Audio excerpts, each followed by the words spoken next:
The surge hits. Your primal mind says, now. The question isn't if you'll act, it's how you'll channel it. Will you crumble under pressure or redirect the explosion into something stronger? So I think there's definitely two parts of this. There's the yin and yang of everything. And I think in this case, it depends on your state of mind, which is what makes it so nuanced, what makes it so difficult, because there's so many different things that you can do. And there's so many different states of mind that you can be in and so many variables, which is what makes it so difficult. It's not just a straightforward path for everybody. What you can do instead is have a compelling alternative. So depending on how you feel, if you're feeling it and you get angry at it and you just feel like you want to exert this energy or change your physiology of some way, say, get out of my system, basically, then you can go and do those physiological things. You can say no and get out of it. Or what you can do is if you have a compelling alternative. So it's a lot easier to go, okay, so I'm feeling this kind of way, but if you have an alternative, then what you can do is go, okay, we have this alternative.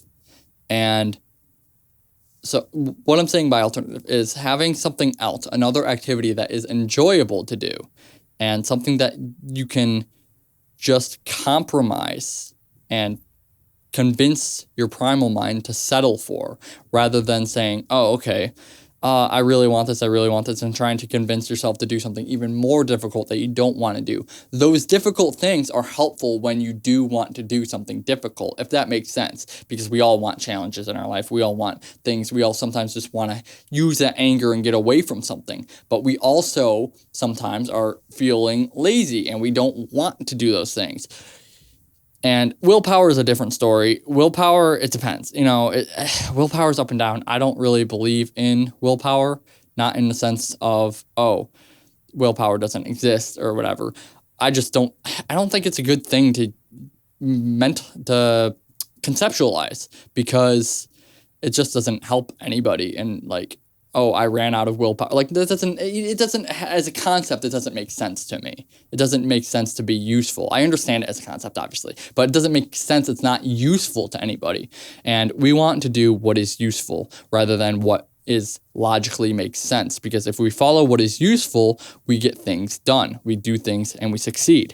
So the alternatives going back to that, what you can do instead is having an alternative, such as video games, or having, watching a movie, going and starting a chat with a friend, anything that you can convince yourself that isn't relapse. And sometimes, the argument can be made that, oh, well, should you really be pushing towards video games? Isn't that a whole nother addiction? Can't that be a negative thing?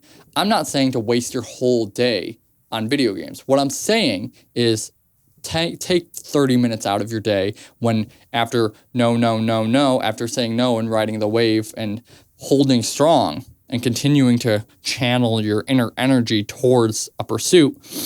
And then the third time, it's like, shit, okay, I need to get out. I'm done. My body is too irritated for this. It's like if you're in a hot sauna for 3 hours, you're going to want to get out of that. You're not going to want to stay in that. It's going to be a pressure building from within. So what you can do is, instead of using that as energy, because, okay, say you get pissed off. Let's use the sauna example. Say you get pissed off at 10 minutes into the sauna and you start, we're not even talking about health considerations here. This is a metaphor. This is not an actual scenario. But say you get pissed off at the sauna. Say it's in the middle of the desert. Say you're in the middle of the desert. It's 110 degrees outside and you get pissed off and you start doing push-ups because you're so pissed off that you're dropped in the middle of nowhere and you're pissed, okay? Now, what you can do is you can either sulk there and die, or you can use that energy and do the push-ups. Not that that's necessarily the best thing to do in the middle of a desert, but this is a metaphor, like I said. Or what you can do is you want to get out. It's not a very good metaphor, I'll be honest. But you want to get out of that desert. And that's the point I'm trying to make, is that heat is going to be pressing on you. It's going to be pressure. It's going to be internal resistance that you don't like, because you don't like the feeling of being too overheated. You can use that to get out of the desert. So you keep walking towards somewhere else. And if you can remove yourself from that situation and do something more enjoyable, because that's easy to convince yourself to do at that point. You're like, oh, I've been working on this for this long. I'm done. I am at my limit, and it's okay to be at your limit. Okay. Now, people in the self-improvement community will be say, don't have limits, push through everything. And that's good advice, because there's always another limit in your brain. No, that's not what I meant to say. You can always push through the barrier in your brain. Your brain stops far before your actual body needs to. Your brain tries to tell you and keep you safe, and because that's all it's designed to do. And you can always push through another barrier. So no matter how good you get at that. However, what I'm saying though is that in this case, it's okay to not have that built up. It's okay to not have that mental fortitude at first, because that's just the reality. People say that discipline is a muscle, and that's absolutely true. And discipline needs to be built up just like a muscle. And so it's okay to go to the gym and say, I've been here for 15 minutes and I've really worked out and I'm at my limit. I can't breathe.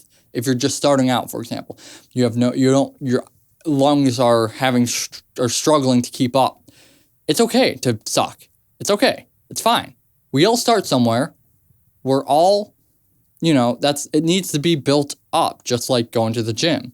It's okay to use lighter weights. It's okay to start somewhere and slowly build yourself up. And that's what I think a lot of people misunderstand, is that it's not going to be just, oh, okay, now I can lift up these super heavy weights and I'm going to be able to do everything. It doesn't work like that. You got to start somewhere, and then you build up that resistance. So what I'm trying to get at is, essentially, you want to be able to recognize when you are at your limit, and that's okay. You don't need to feel against yourself because that. You got to be synonymous. You got to work with yourself.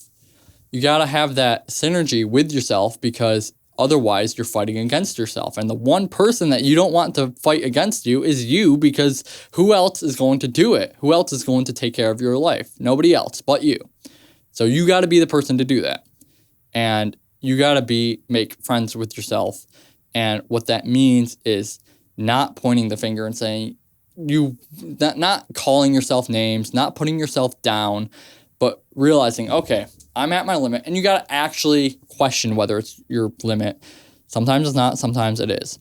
And when you see yourself going towards these patterns that you don't like, when that actually starts to occur, you can catch yourself in your brain before you actually start to take the actions. Or maybe you just start at the very tip of the actions.